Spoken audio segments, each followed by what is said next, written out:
And you look gorgeous. Зя, сайн байцгаана уу бүгдээрээ. Амар гоё үнэхээр сонирхолтой зочныг өнөөдөр авчирсан байгаа. Манай podcaster with love NQ podcast-нд дараагийн дугаартаа тавтаа морилно. Тэгээд манай зочин өөрийгөө танилцуулах байхаа. Мэдгүй хүмүүст нь танилцуулах шаардлага гаргалах л та тий. Тэгээд хэрхэн мэддэг бах уу ануу. You're so kind. Амар нэр хүндийн хэрэг байлаа шүү дээ. Баярлалаа NQ подкастт урьж оролцуулж байгаа. Тэгэхээр Happy Messy-ийн сонсогчдод бүгд нь энэ подкастыг үзэж байгаа болон сонсож байгаа үеийн мэд хүргэе. Намайг Ану гэдэг интернетээр бол Ану харч үг хайгаар ер нь хаасайгу бүх газар бол гараад ирдэг. Одоогоор бол ер нь бол контент бүтээгч боловсрол чиглэсэн контентийг бол YouTube, Instagram-оор дамжуулан бүтээдэг байгаа. Тэгээ нэмээд яг илүү контенттой холбоотой болон маркетингтэй холбоотой консалтингийн үйлчилгээг бол давхар үзүүлж явдаг. Ер нь ингээд жоохон баг зэргийн хаслын хийгдэж байгаа. Гэхдээ бас яг инхүү шиг мэргэжлийн хаслуудын хажууд бол тийм бол биш л дээ. Тэгэхээр тиймэрхүү ажил хийж байгаа. Тэгээд хийдэг контентууд маань бол илүүтэй видео контент төвлөрсөн илүү хувийн санхүүгнүүдээр арьс арчилгаа маань яг өөрийнхөө сонирхдаг юмудаар хийгээд байдаг юм аа. Аялал ч юм уу те хэдүүлээ аялдаг байх үед тэр төрлийн видео хийдэг байлаа. Тэгээ одоо бол гэртээ байдаг болоод ирэнгүү тэгээд арьс арчилдаг видео хийдэг боллоо. Гих мэдчлэн тэгээ нэг тиймэрхүү төрөл бүрийн өөрийнхөө сонирхож байгаа сэдвийнхүүдийн өрөөнд контент бол хийдэг илүүтэй ано орчих хүмүүс тэрүүгээр нэлээдээ мэдэх байх. Гэтэ тэрүүгээр мэдхгүй хүмүүс би илүү компани харилцагч нарт бас өөрсдөө хөвшлийг бас үзүүлж байгаа шүү. Амар өөрийгөө айгүй тийм дараахан байдлаар жоохон танилцуулчих шиг л боллоо л та. Instagram дээр хэдэн followerтэй байлаа. Одоогийн байдлаар 50.5 мянга байгаа. Окей, нэг тийм бас миний амар дуртай инфлюенсерүүд нэг байгаа шүү. Тэгээ олон та хоёрыг амар дагах дуртай нэг гоё ингээд амар гоё дандаа эргээр юмнуудыг хийдэг те амар гоё контент үйлдвэрлэдэг. Тэгээд хэрэг та одоо Power Potato чи явж байгаа сургалт нь Power-Potato-с яг өнөө өглөө яг 10 дугаар сарын 9 дугаар сарын сургалтыг хаалаа.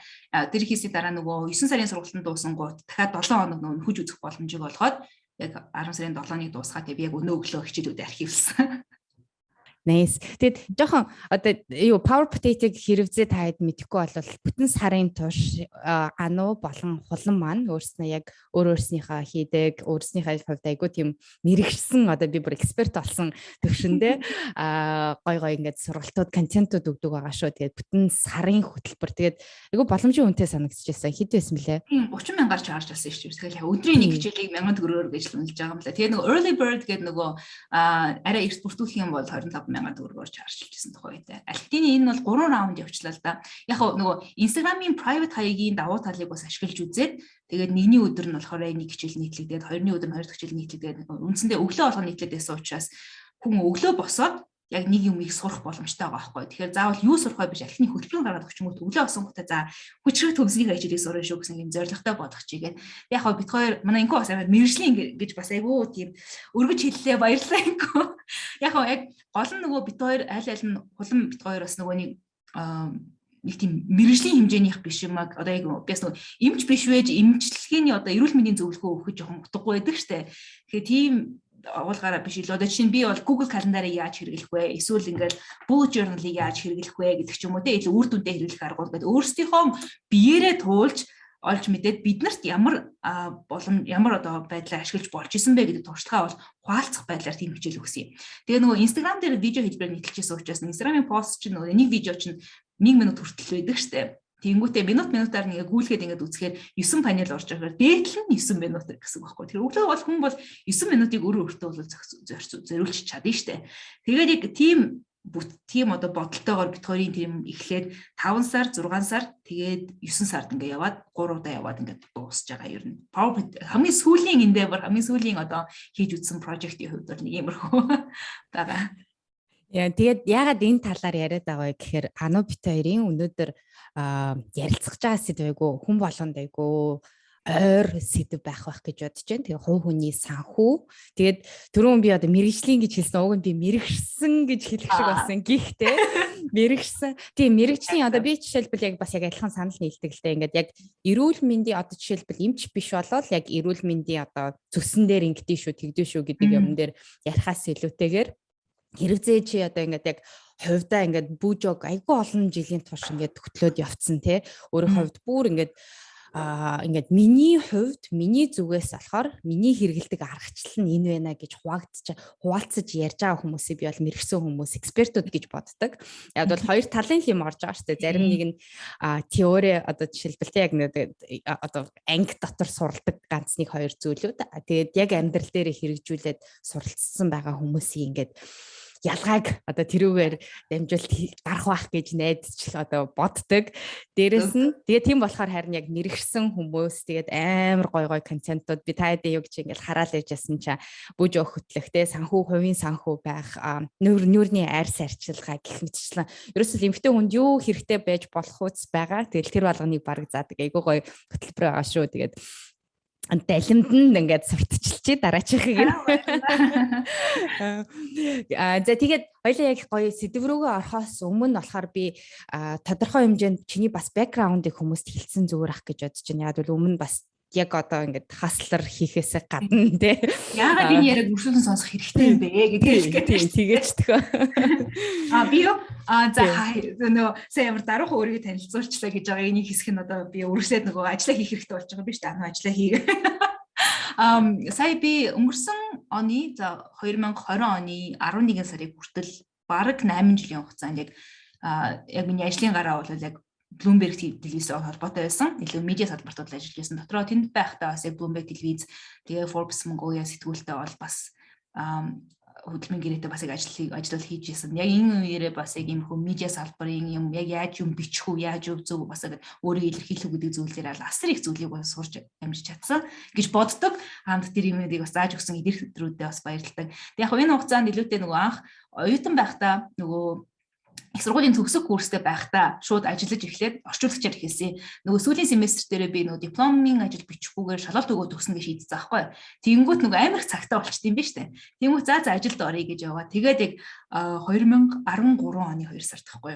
Тэр чинь 7 жил одоо 8 жилийн өмнө одоо горол 8 жилийн өмнө Bloomberg руугийн босхийг давж ялаа. Нэрээ хоёулынх нь одоо ингээд бичлэг бичиж байгаа энэ өдөр биш үү? Энэ өдөр Bloomberg-ийн эфир нээгдсэн яг 9 жилийн яа болж байгаа. Нэрээ тийм биш үү? Яг өнөөдөр 9 жилийн болж байгаа. Тэгээд тэгээ орчуулагчаар эхлээд тэгээ дараа нь сурвалжлагч болоод идэв технологийн салбарын тухай сурвалжлыг бол бэлтгэдэг байсан. Гадаад болоод Монгол. Тэгэхээр яг энийгээ дагаад идэв технологи Монголын технологийн community-ийн талаар мэдээд харилцаа холбоотой болж амьдсан л да. Айгу гоё тийм болоод явсан. Тэгээ дараа нь яг хөтлөгч болоод яг бизнесийн хэмнэлгээд өглөөний 9 цагийн хөтөлбөрийг бодвол би яг өөрийнхөө нэр дээр яг өөрийнхөө царайг харуулаад яг хөтлөгч нь ануу шүү гэж аль бие ёсоор ингээд заагаад нэг 2 жил орчим хөтлсөн. Тэрнээс өмнө яг орлож хөтэлдэг бол байсан. Тэгээд яг дижитал контентын редактор бас давхар хашжилаа. Илүү нөгөө Facebook, Twitter илүү дижитал платформ дээр нийтэлж байгаа зүйлсийг нь яг яах вэ гэх мэт шин тэр стратеги, тактикийг боловсруулдаг. Өдөр тутмын гүйцэтгэл рүү тэр болгон ороод идэггүй байсан ч гэсэндээ бас хийх үедээ бол хийдэг. Гэх мэт шин иймэрхүү юм хийгээд эхлэнгүүт тэгээд дараа за окей дараагийн карьер руу шилжиж ер нь өөр pivot хий гэдэг шүү дээ.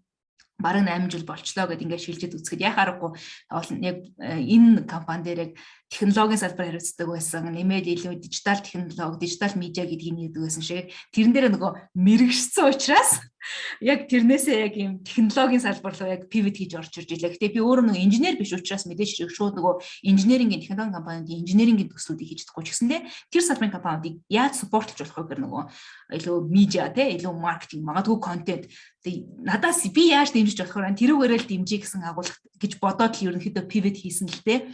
Тэгээ яг тэр нь ч бас болж байгаа шүү байна. Яг оны ихээр би бас технологи компанид operation manager хүртэл хийж үзлээ. Нөгөө юу байхдаа давхар нөгөө BMW ангаар MBA хийхдээ би байгууллагын дизайнер хийсэн юм. Санхүү эдийн засгийн сургууль дээр. Тэгээ байгууллагын дизайн хийчихэнгүүт бас давхар нөгөө operational team background-тай болоод ирж байгаа боловсрал тал яг мэрэгжил талаар одоо бол тэгээ operation manager хийж ингэж явж үзлээ. Одоо тэгээд илүү content consultancy, marketing consultancy гэдэг ингээд ажиллаж ийн гэх мэтчлэн. Тэгэхээр ингээд бас яг 20-од наснда одоо цуглуулсан туршлага ч юм уу те олж мэдсэн зүйл мэдлэгээ одоо бас буцаагаад өөр нэг магадгүй карьерийн дараагийн шатанд ингээ ашиглаад явж байгаа нэг юм бүтээлч байна. За талгаа зүг хийсэн үү? Ингүй амир гэрийн даалгавар өгсөн шиг. Яагаад энэ болгоныг яриад байгаа вэ гэхээр яг өнөөдрийн сэдвтэй маань яг холбож ингэж ойлгоход илүү хялбар болох байх. Яагаад гэвэл ануу маань яг үндсэн цагаараа өөрийнхөө ажил хийдэг байсан. Тэгээ үндсэн ажилт нь хийдэг байсан. Тэрнээс гадна болохоор өөрөө чинь одоо YouTube-ийн суугч хийдтэй. Одоо 85.5 таа байна. 85.5 мянга. Тэгээ миний мэдээлэл 2015 онд би яг Монголд нүүж ирэхэд л яг Анаатай танилцж байхад ч яг ингээл ютубер хийгээл те нэг амар гой контентууд оруулаад ингээд явж ийсэн. Одоо сүүлийн 6 жилийн хугацаанд ийм хөдөлмөрч байдлаар ийм хөдөлмөрөө ингээд өргөжлүүлэн авч явж байгаа юм бүсгүй байгаа шүү. Тэгээд яг сэдв рүүгээ оръё. Тэр нь юу гэхээр яг хувь хүний санхүү. Тэгээд санхүү одоо зөвхөн цалингаас гадна манай ингээд сонсож байгаа бүсгүүчүүд ч гэсэн цалингаас гадна би яаж өөр нь өөрийнхөө хувьд урт хугацааны хадгаламжтай болох уу ч юм уу эсвэл энийгээ буцаагаад хөрөнгө оруулдаг байх уу. Ер нь чиний хувьд ингээд өөрөө чи ингээд хэдэн жилийн одоо ингээд 7-8 жилийн хугацаанд ингээд ажилласан туршлага дээрээ санхүүгээ хөтлөх, санхүүгээ нэмэгдүүлэх, санхүүгийнхаа одоо ингээд үд хаалгыг нээх одоо сарай хичээлээ ингээд манифест хийх гэдэг. Одоо за дөрөвч заавал барьж ингэхгүйгээр одоо ямар боломжууд байгаа вэ? Тэгээд тэрнээсээ ингээд гоё ингээд аргачлуудаас эхнээсээ хуваалцаад эхлэх байлаа. Тэгэл та. Яг миний хувьд би бас хувийн санхүүгийн удирдлага дээр бас харьцангуй нөгөө нэг гартаа авцсан гэж бол өөрийгөө бол боддог.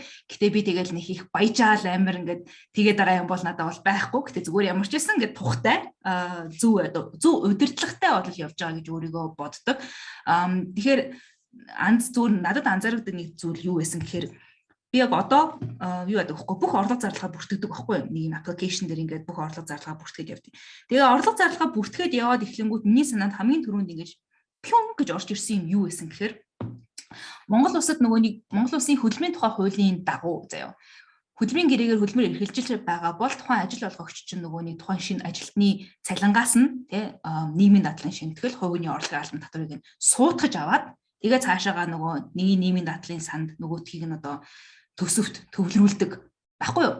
Тэгэнгүүт монголчуудын дунд одоо би ч гэсэн өөрөө тийм байсан ингээд байнгут ингээд гар дээр хэдийг авах юм гэдэг үг асуудаг штеп. Тэгэл гар дээр авч байгаа дүнгээ бид нар өөрсдийнхөө олж байгаа орлого гэж боддог. Гэтэл яг үнэндээ чи бүтэн цалингаа үнэхээр миний орлого шүү гэж бодоод тэгээд тэр нийгмийн дадлын шимтгэл хувийн орлогын татвар хоёр чинь чиний Монгол улсад хөдөлмөр эрхэлж байгаагийнхаа төлөө төлж байгаа зүйл мөнгө чинь байхгүй. Тэгэхээр энэ хоёр чинь чиний зардал байгаа байхгүй. Гэтэл бид нар нөгөө анханасаа хизээч тэр мөнгө бидний өөрсдийн дансанд орж ирээгүй нөгөө нэг ягтлан суудгаа те тэгээд авцсан бидний дансанд орж ирээгүй гэдэг учраас ерөөсөө тэр мөнгийг нөгөө миний өөрийн одоо хүч хөдөлмөрөө гаргаж олж авсан орлого юм биш үү гэж хүлийн зөвшөөрдөггүй юм байна л да. Юм шиг санагдсан. Тэгмүүд нэрээ тийм биш тэгээд тэгвэл одоо би нөгөө тухайн үед нэгтлэн айгу зовоодаг байсан юм байна. Нөгөө салин оронгууд дараас нь нөгөө задаргааг нь явуулаач гэж асуудаг нөгөө нийгмийн даатгал нь яг хэдийг хассыг, хувийн орлогын надрын хэдийг хассыг гэдэг тэрийг нь орж нөгөө амханд аппликейшнээр бүртгэх гээд байгаа байхгүй бүтэн дүнгээр орлого гэж бүртгэхэд нөгөө хоёроо зардал гэж бүртгэхэд.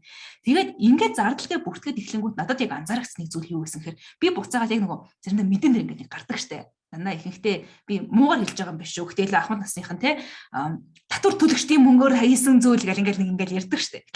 Одоо тэрийг ойлгож эхэлж байгаа хгүй. Та нар миний цалингаа суудгаж авсан мөнгөөрөө юу хийцэн бэ гэж бодож эхэлж байгаа. Тэгэхээр энийг хүнийг хариуцлагажуулаад өөрөөгжүүлээ те яг өөрийг чинь нэг нийгмийн нэг хэсэг болгож ирд юм байлаа. Тэгээд ихтгэр энэ чинь нөгөө англиар adulting гэдэг нэг тийм насанд хүрсэн хүн болж ирж байгаа хгүй. Тэгээ насанд хүрсэн хүн яадаг вэ гэхээр өөрийнхөө хувийн санхүү гартаа авч эхэлдэг байгаа байхгүй. Тэгэхээр жоохон тойруу замаар тайлбарлаж та. Гэхдээ яг надад төрсэн яг нэг сэтгэл яг нэг тийм байсан юм аа. Тэгээд хувь хүнийхээ яг орлого зарлагыг бүр ингээд англиар бол нөгөө religiously гэдэг штеп бүр баа бэгүү бүртгэдэг. Нэг хэсэг нөгөө шинжлэх байдлаар бүр тийм бүр ингээд амар шазрын бүртгэдэг. Тэгээ нөгөө нэг дансныхаа үлдэгдлийг нөгөө мессежээр авдаг нөгөө үйлчилгээнд чинь яг 50 төгрөг гардаг штеп. Би бүр тэр 50 төгрөгийг хүртэл бүртгэдэг гэсэн өөрийнхөө зардал. Яг миний зардал мөн штеп. Данс одоо дансны үйлчилгээ авсныг тэгээд өсвөлөд тэр 50 төгрөгийг гараад ангууд. Ёо энэ тэгэмтэй сарын дүнийг аваад үцхээр нөгөөх нь би сардаал хамгийн багадаа нэг 50000 төгрөг зүгээр тэрэнд өгчөж байгаа байхгүй зүгээр маа гэд. Гэтэл өмнөд би миний уснаар дата байна. Би хуулга ороош харчих болно штеп. Тэнгүүд нөгөө өөрийгөө би юунд мөнгө зарцуулж ийн вэ? Юунаас ямар мөнгө олж ийн вэ гэдгийг ингээд бодиттой байдлаар ингээд хараад эхлэхээр шийдвэр гаргалтууд өөрчлөгдөж эхэлдэг юм байлаа. Намайг дөнгөж төгсөөд ингээд ажилд орчод хүн чи ямар хичнээн хэмжээний мөнгөтэй байна вэ гэдгийг нэг эртний ятан шиг ярих гэдэг нэг 2013 онд те ямар мөнгөтэй вэ гэхээр зүгээр дансныхаа үлдэгдлэл хүмүүс хэмждэг байсан шүү дээ ямар мөнгөтэй. Гэтэл яг үүндээ энэ тэнд хаана юу байна вэ гэдэг зөв бүртгэж явах хэрэгтэй байхгүй. Тэгэхээр нэгдсэн юм бүртгэл бол хэрэгтэй юм билээ. Айгүй олон хүн Excel дээр бүртгэдэг те. Тэгэхээр Excel дээр та 50 төгрөгөөр бүртгэж чадах юм уу? Үгүй шүү дээ. Тэр тэгэхээр яг юм аппликейшн юм уу? Гэтэ би Excel-ийг муу гэж байгаа юм биш. Эсвэл app-ыг зөв гэж байгаа юм биш. Хамгийн гол нь хүн болгон өөрийнхөө орлого зарлахыг мөшгөх, бүх орлого зардлаа бүртгэх, өөртөө тохирсон аргачлалыг олж авах хэрэгтэй юм байлээ. Миний хувьд тэр нь аппликейшн байсан. Зарим хүмүүсийн хувьд тэр нь Excel ч юм уу Google Sheet байдаг юм байлээ. Тэгэхээр хүн болгоны онцлог бас өөр. Тэрнээ тохирсон арга барилыг олох хэрэгтэй. Өөршин тохирохгүй арга барил гэж байхгүй. Ямар нэг юм бол байгаа. Зөв гол нь тэрийг л олох юм байлээ. Тэгэхээр ингээд нөгөө менежментийн хэллэг байдаг штэ. Ингээ нөгөө хэмжиж чадахгүй бол удирдах чадахгүй гэдэг. Тэгэхээр хамгийн түрүүнд нөгөө хэмжиж сурах хэрэгтэй байгаа байхгүй яа нөгөө орлогоо бүртгээд тэгээ зардлага бүртгээд. Тэгэхээр нөгөө яг өөрийнхөө хувийн санхүүг бярэ чанга яриад байна уу гайгүй юу. Өөрийнхөө хувийн санхүүг нөгөө гартаа авъя те. Personal finance гэдгийг гартаа авъя гэж шийдсэн бол хамгийн түрүүнд нөгөө за би үнэхээр хэдийг олдیں, хэдийг зардیں, хаана миний ямар мөнгө байгаа, хаана ямар хөрөнгө байгаа юм бэ гэсэн аудит хийх хэрэгтэй байлаа. Би яг амар юм том юм нэр хэрэглээлээ штэ хувийн санхүүгийн удирдлага те тэгэл аудит гэх мэт. Хамгийн энгийн байд бас ийм л байхгүй зүгээр зураг авалт хийчихнэ гэсэн. Яг одоо ямар байгаа одоогийн нөхцөл байдлаар одоо мэдээд авах хэрэгтэй байхгүй. Тэгэнгүүтээ нөгөө хүмүүс мэдчихэд хамгийн түрүүнд нөгөө нэг хувийн санхүүгээр одоо нөгөө мөнгө орж ирсэн. Тэг байхгүй. Тэгэл өөр алах болсон. Яг тийм комент аягүй сонсдог байхгүй. Байсан ч байхгүй болсон. Тэгэнгүүтээ нөгөө үндсэндээ зардлаа айгүй хэн чадахгүй байх гэсэн л үг л дээ. Тэгэнгүүтээ нөгөө нэг гаргадаг хүмүүсийн алдаа юу шиг санагдсан гэхээр би бас нэг тийм заавал номлоод байгаа гэж намайг битгий бод ойлгоо. Зүгээр айгүй түгээмэл байдаг нэг зүйл юу байсан гэхээр нөгөө орлогоо сайжруулах юм уу те одоо ашиг ээлтэй хадгаламжиндаа одоо ингэж гаргаж өгөх тийм ашигаа сайжруулахын тулд хүмүүс хамгийн хийх боломжтой бидний хамгийн хийх боломжтой зүйл гэхээр зардлаа багасгахгүй хамгийн ихний алхам бол тэгээд зардлаа багасгах руугаа орох болгоод хүмүүс шууд амар амбицтай болдог навс зүгээр ерөөсөө би энэ сард 200,000 төгрөгөөр хоол идэнэ гэж боддог заяа. Яг зарим хүмүүсийн хувьд бол энэ өндөр дүн байх учраас тэгээ бас хотын төвөр ажилладаг хүмүүсийн хувьд бол энэ бол яг үүндээ бас өөр дүр зурагтай бас байж болох байхгүй. Тэнгүүт нөгөө юу гэх гээд айгу тийм бодит бус. Англиар бол нөгөө unrealistically гэдэг чинь айгу тийм биелэх боломжгүй зорилго тавьчихдаг. Тэнгүүтээ яг нөгөөдхөө гүйсгээд ихтгэнгүүт нөгөө зорилго нь биелэхгүй болонгууд шантарчдаг байхгүй. Заас бол би чадахгүй юм байна. Тэгэхээр юу зөвлөхөөр юун төрөнд эхлээд орлого зарлага хийх нь. Гэхдээ хянахтаа шууд битгий нөгөө нэг төсвөө танаж эхлэхэрэг зөвлөмөр байгаа. Эхлээд нэг сар ч юм уу те нэг 3 сар ч юм уу ажиглаад үзэх хэрэгтэй. Тэгээ би ер нь юун дээрээ ингээд хэдийг зарцуултыг би юун дээр юу хэдийг одоо тэгээ зарлагтыг гэж бодсноо. Би аль хэсэг нь илүү хитрхи их зарцуулаад байна вэ гэдэг одоо сегментээ олоод тэрнийхээ зардлыг ингээд баг-багаар таньж эхлэх хэрэгтэй байхгүй. Тэгээ алхамаар нөгөө step by step. Ямар ч дадлыг ер нь төлөвшүүлэх зөвхөн хувийн санхүүж гэлтгүй. Энэ хүүгийн бас өмнөх подкастууд дээр бас гарч ирсэн баг. Ер нь ингээд алхамаар яг юм дадал болох хэрэгтэй болохоос шиг гинтийн эргэлт хийгээ те аажмаар болох хэрэгтэй. Гинтийн эргэлт хийгээд юмдээ урт хугацааны дадлын ч болохгүй штэ. Амьдралыг хэмнэлт болгох хэрэгтэй. Тэгэхээр энэ аргачлал хувийн санхүү дээр бол гарч ирдэг. За тэгэхээр нөгөө түрүүн чинь шатаараа л асууж ирсэн шүү дээ. Тэгэхээр эхлээд мэдээж хэрэг хоёлаа энийг магадгүй яваанд илүү задлах байх. Эхлээд мэдээж зардлаа бол танах хэрэгтэй болж эхэлнэ. Гэхдээ эхлээд зураг авалт хийчээд илүү өөрийнхөө хувийн санхүү зарцуулахын тухай ойлголттой болчиход тэгээ магадгүй эхний таны хамгийн түрүүнд хийж чадах зүйл бол эхлээд зардлаа танах байх. Тэгээ мэдээж хоёрдугаар шат нь зардлаа танаад хизээч 0 болохгүй шүү дээ. Хизээч тэг болохгүй. Тэгэхээр яаж ашиг нэмэгдүүлэх юм бэ? Орлогоо нэмэх хэрэгтэй болж байгаа юм. Орлогоо яаж нэмж болох вэ? Магадгүй цалингаа нэмэгдүүлж болно. Босстойгоо дахиад ярилцж болно. Цалингаа өсгөх талаар ярьж болно. Эсвэл үнэхээр ярилцаад хэлцээд болохгүй бол магадгүй өөр ажил олох чиг одоо ирж хайж болно шүү дээ. Эсвэл одоо орлогын нэмэлтийн хүүсвэр буюу 2 дахь их хүүсвэр, 3 дахь их хүүсвэр гээд нэмээд яваад байх боломжтой. Тим шийдлүүд бол байж болно. Тэгээд явандаа бас хүмүүс хөрөнгө оруулалт ч юм уу те нэг өөр team asset class руу бас орох хэрэгцээтэй болох байх. Тэгэхээр ийм алхамаар л ерөнхийдөө хийх ёстой юм байлээ. Тэгэхээр заавал нөгөө шууд оройг нь харчаад тэрлүү нь явбаш зүгээр өөртөө ойрхон байгаа тийм хамгийн наазахын одоо шат руугаа эхлээд аажмаар явах хэрэгтэй юм шиг байна. Тэгээд шууд байгаагаа бол шүүмжлэхгүйгээр өөрийгөө одоогийн нөхцөл байдлыг шүүмжлэхгүйгээр өөрийгөө байгаагаар нь хүлээн зөвшөөрөөд алхамаар сайжрах хэрэгтэй байна. Тийм ямар сонир байлгүй. Үгүй айгу гоё ингээд хэлчихлээ шүү дээ. Арга барилаа бол одоо дүр зургаа гарга тэгээд зардлаа тань багаар тэгээд орлогоо нэмэгдэл гэсэн юм хэлж штэ амар гоё. Гэтэ угаасаа яг ингэж тайлбарлаж ижлээ одоо бид нар ингээд өөр дээрээ буулгаж авна штэ тий.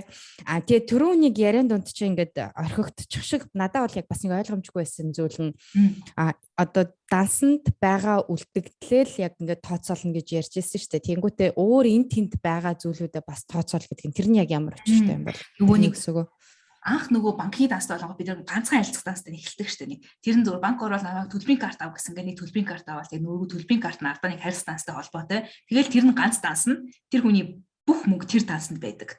Тэгэл тэр дансныхаа үлдэгдлэл миний нөгөө personal worth net worth гэдэг өөрийнхөө хөрөнгө одоо өөртөө байгаа мөнгийг бол хэмжиждэг. Тэгтэл одоо жишээ нь надад ингээд тоолоод үзэхээр би яг одоо тоолыг гэх юм бол за сонсч заяа юм. 1 2 3 4 5 6 7 8 9 10 11 12 13 14 15 16 17 18 данс байна. What?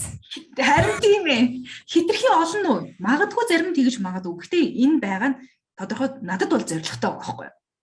Тэгэхээр 18 данс ингээ байхаар би бүгднгийн нэг үлдэлийн шалгаад бүртгээд яваад одоо мэдээд яваад байхгүй. Тэгэхээр нэг дор ингээ төвлөрүүлээ бүрт энэ дансанд ийм үлдэгдэл байгаа шүү гэх ингээ тусдаа өөр аппликейшн дээр бөөгнөрч байхгүй. Энэ 18 данс чинь ганцхан банкн дээр байгаад байгаа юм биш. Ингээд өөр банкн дээр ингээ тусгаар тавьчихсан. Тэгэл зарим одоо крипто wallet хүртэл энэ донд явж л байгаа байхгүй тий.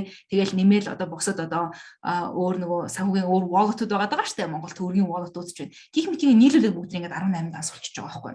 Тэгэхээр санаа ингээд бүх өөрөөр газар байгаа энэ одоо эн чинь liquid буюу яг бэлэн хөрөнгө байгаа штэ шууд хөдлөх боломжтой. Ийм хөрөнгийн үлдэгдэл чинь чиний яг үндсэн одоо cash буюу яг бэлэн мөнгөн хөрөнгөд тооцогдож байгаа.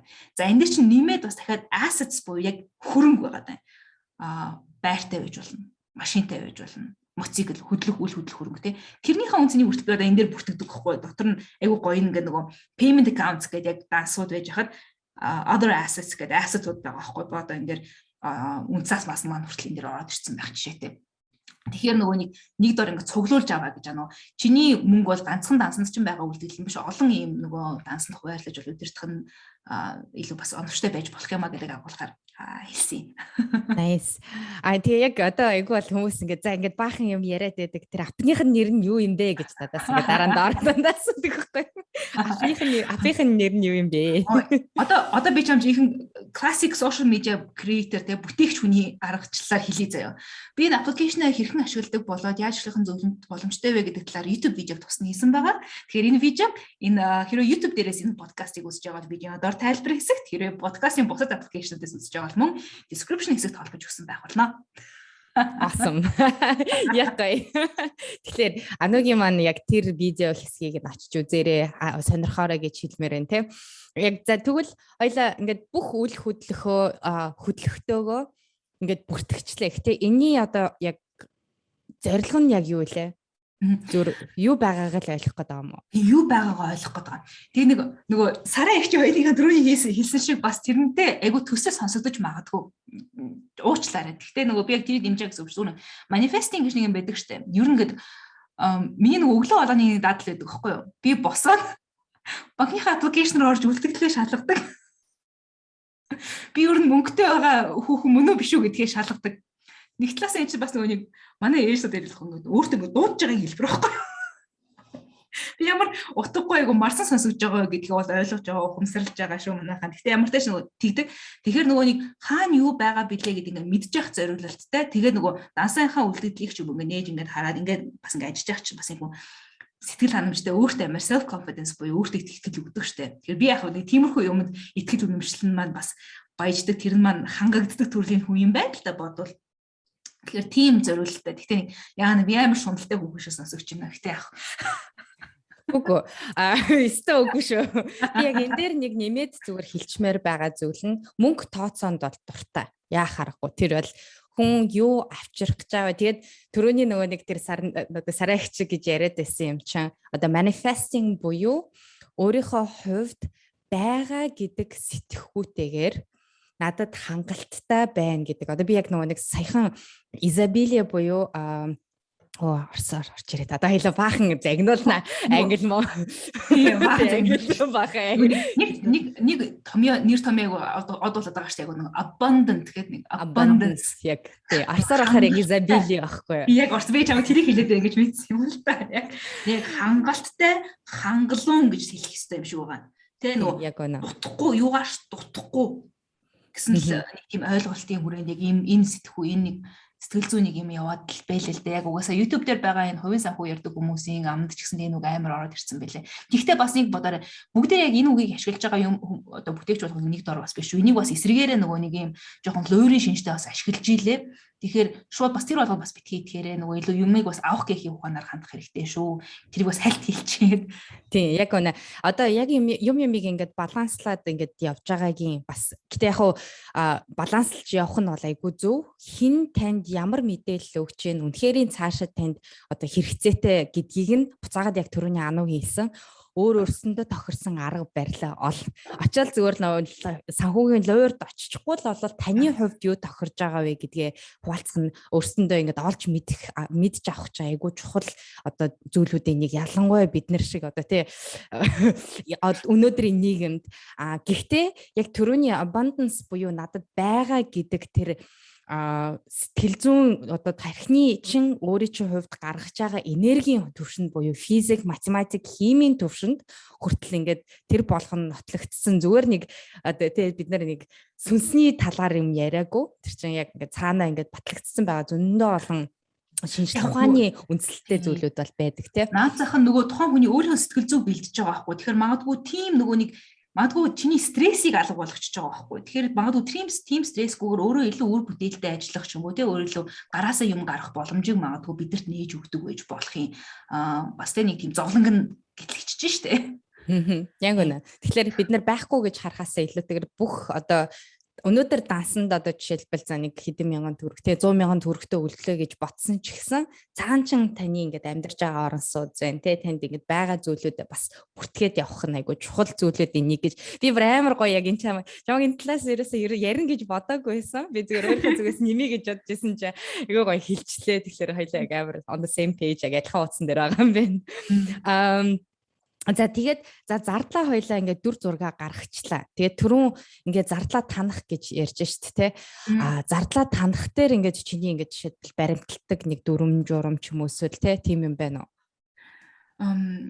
Яг одоо бол би яг өөрийнхөө зөвлөгөө тэгдэг штэ нөгөө зөвсөн бол тэрийнхээ дагуу амьдр яг англианы гоё үг хэлсэн байдаг. Practice what you preach те. Тэгдэг штэ би бас хүмүүст ингээд зардлаа таны энтрийг ингээд зөвлөхгийг гэхээр яг одоо өөрөө бол яг тийм зөвлөдөг юм бүүсдэхгүй байгаа даа учраас яг үнийг хэлхээс ичээд л л да. Одоо нөгөөний илүү зардлууд нөгөө гадуур хооллох те захиалгын хоол идэх яг миний асуудал яг одоо юм байна. Нөгөө би өөр хоолыг хийж амжихгүй байгаа даа байхгүй юу. Тэгэхээр нэг тийм зардлууд бол илүү зардал бол байна. Тэрийг бол хасч байгаа. Гэхдээ нөгөө талаасаа би нөгөө юу ядаггүй одоо зүгээр миний л үнцөх шүү. Би нэг тийм гадуур гардггүй одоо хүмүүсийн хэлээр гардггүй шоуддгүй нөгөө хамгийн том зардлуудын нэг болох ер нь согтууруулах бүтээгдэхүүний зардал надад байхгүй. Тэгэхээр магадгүй тэрүүгээрээ би бас нөгөө гадуур хооллох гаднаас хоол зэхмэх тиймэрхүү зардлууд бас нөхдөг байж болох юм. Тэгэхээр ийм таньж болох тийм зардлуудыг бол танаад явах хэрэгтэй байгаа юм. Нэг юм байсан. Нөгөө хүмүүс нэг юм магадгүй нөгөө им англиар бол holistic гэдэг юм мэдрэмжээрээ нэг зохицуулдаг нэг тийм арга барил байдаг штэ. Зүгээр над мат шиг зарим хүмүүс зүгээр мэдрэмжээрээ би меншинж барахгүй байна. Зүгээр надад ингээд дүрм хилэгдэх. Яг ингээд дагаж мөрд гэдэг хилэгдэх гэсэн нэг тийм дүрм хэрэгцээтэй зүйлс байдаг штэ. Яг тийм хүмүүс зориулаад яг хувийн санхүү удирдлагын амар гой нөгөө дүрмүүд бол гарцсан л байдаг л да. Нөгөө жишээ нөгөө 50 15 5-ын дүрм 50 30 20-ын дүрм гих мэтчлэн байдаг. Аль альнийхэн тухайд тусна видео хийсэн байгаа шүү заяа. YouTube дээр. Тэр бол нэгэн доор хийсэн. Тэгэнгүүт тэгэнгүүт нөгөө жишээ аль нэлээ 50 30 20 жилөө 50 15 жил нөгөө Elizabeth Warren-ы бүр бичсэн одоо гаргаж ирсэн ерөөс нөгөө Америкийн нэгдсэн улсын ерөнхийлөгчийн сонгуульд нэр дэвшижсэн. Ер нь нэлээ амжилттай явжсэн эмэгтэй нэр дэвшсэн. Тэгэхээр жишээ нь одоо 50 30 20-ын дүрм гэхэд яадаг гэхээр олж байгаа нийт орлогынхоо 50%-ийг нь зардал зарцуул. Чиний зардал гэж үзнэ. За 30%-ийг нь болохоор 50% нь юу шүү нөгөө нэг шаардлагатай зардал гэж байгаа шүү зөв ингээд танаад яг чи ингэвэл энэ 50% энэс нөө эднэргүй бол амьдрч чадахгүй байна гэсэн зардлуудыг 50% чинь багтааж байгаа. 30%-ийг нь болохоор want буюу нэмээд байвалаас гоё юм да гэсэн өөрийгөө эрхлүүлдэг зардлуудыг хэлж байгаа юм. 20% нь болохоор хадгаламж. Ерөөсө хадгал. Тэнгүүт энэний дүрм би яаж орж ирдэг вэ нөгөө орлого орж ирлээ би шууд автоматар 20%-ийг нь хадгаламж өгчдөг байхгүй. Тэгээ хадгаламж нөгөө аль хадгаламж руу орох вэ гэдэг нь дараа тусдаа миний чи өөр төлөвлөгөөтэй зэрэг тэрээ дараа нь ойлоо. Тэгээд 20% шууд автоматар тийш хийчдэг. Тэгэнгүүт 50% чинь одоо жишээ нь нэн шаардлагатай зардал гэдэг чинь одоо жишээ нь орон сууц байна тийм үү. Тэрээ түрээсийн байр намддаг бол түрээс, ипотекийн зээлтэй бол ипотекийн тэгэл нөгөө байрны нэмэлт нөгөө хөөс одоо ш байрны мөнгө сөөх юм. За тэгээ хүнсний зардал. Илүүдэл биш яг нөгөө чи яг өөрөө гэрте хоолоо хийгээд амьдарч болох хууц хүнсний зардал. Тэгээд магадгүй хэрэг хүүхэд чинь цэцэрлэгт явдаг бол хүүхэд чинь цэцэрлэгийн зардал тий сургуулийн төлбөр гэх мэт ч нөгөө хасаж болохгүй зардлууд танаж болохгүй зардлуудыг 50% нь багтааж байгаа. Тэгээд эрэнгүүт нөгөө 30% биш үү тэр нөгөө гадуур гарах, шоудах юу гэдэг тэр нөгөө нэмэлт тийм нөгөө 30%. Тэр чинь яг та нарын яг үндсэндээ хамгийн их таньж болох зардал байгаа байхгүй. Тэгэхээр нөгөө зардлаа ангилж үзэж яагаад энэ би яг нөгөө хаашаа явж яснаа мартсан шүү. Тэгэхээр тэр 30% тэгвэл яг тэр нөгөө бүр ингээ танаа 50% руу аваад ирлээ гэхэд тэгвэл нөгөө 30% яах вэ гэхээр нөгөө 20% хуваарлцсан байгаа хадгаламж руугаа л нэмчих хэрэгтэй. Эсвэл байгаа зээлийг төлөхөд зарцуул.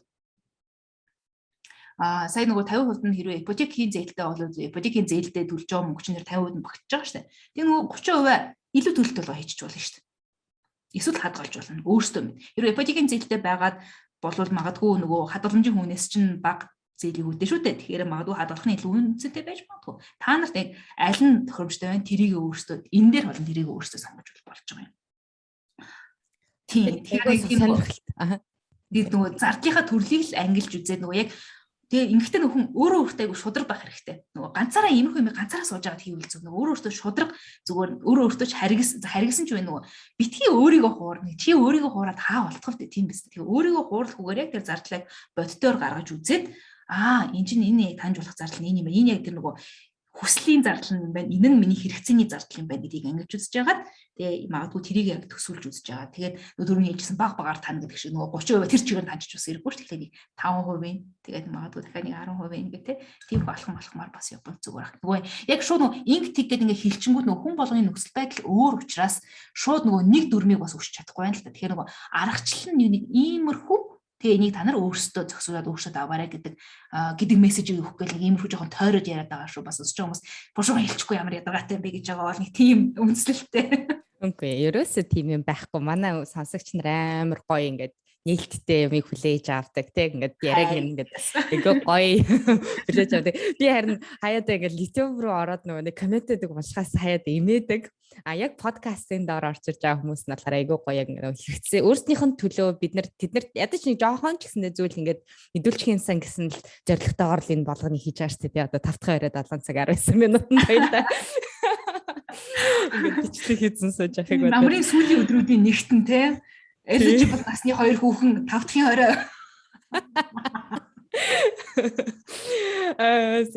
Гоё.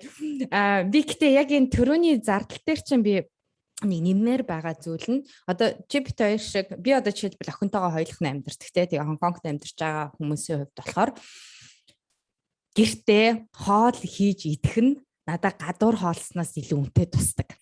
Яхахгүй.